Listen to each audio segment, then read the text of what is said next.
This video is about bumper sensors. So Tesla Model 3 and Y, they have 6 sensors in the front and 6 sensors in the back. One thing that's important to realize is that the outer 2 sensors are different than the inner 4 on both sides. On 2022, early to 2022 and before, you can differentiate them by the color. So the outer sensor has a brown housing. The inner 4 sensors have the black housing. Now on later 2022, the outer sensors have an X on them, and the inner 4 have a circle marked on them. There's no color coding anymore. When you connect the sensors, if you're having issues with the sensors, you can check whether they're properly connected or not by going into the service mode.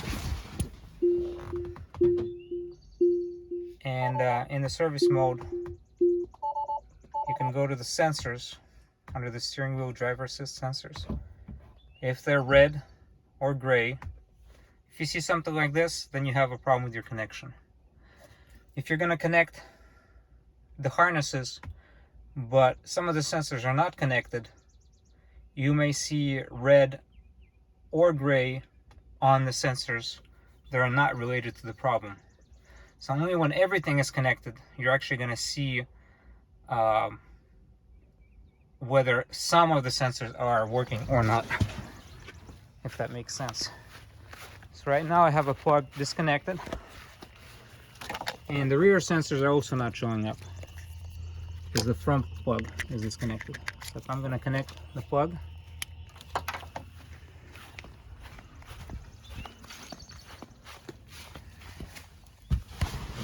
now all of them are green. If I'm just going to disconnect one of the sensors, it's going to show you which one is disconnected.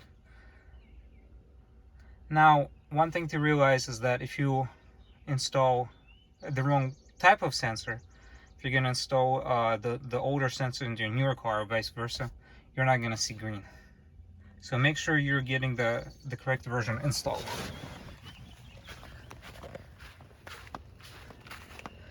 Also, if you need to repair this plug, if yours got turned off, it can get a little tricky.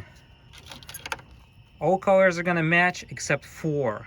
So you can use color coding for most of the wires, except the 2 thin red ones. That's the data for the parking sensors. And then I believe there's 2. Let's see.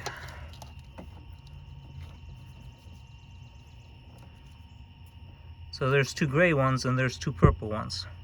So there's 6 total wires that are not color coded uniquely. So 2 of these provide power to the parking lights, and the other 2 provide power to the sensors, to the parking sensors. So what I would do is, what I did is use a multimeter to check to see which ones get 12-volt power when parking lights are on, and don't get 12-volt power when the parking lights are off. And those you can connect to the harness in various combinations to determine which connection is going to cause the parking lights to turn on and off according to the selection in the menu on the interface. So once you got the parking lights hooked up, then the other 2 of these are going to be intuitive, like they would just go in the other available slots. And then you'll have the remaining 2 wires would be the thin red ones, and those you can connect one way, and if the parking sensors start working, that's the right way, and if they still don't work, try to connect them the opposite way, so you have basically just one set of guessing instead of all the combinations of these 6 wires. Hope that makes sense. If this video is helpful to somebody, please post a comment. Thank you.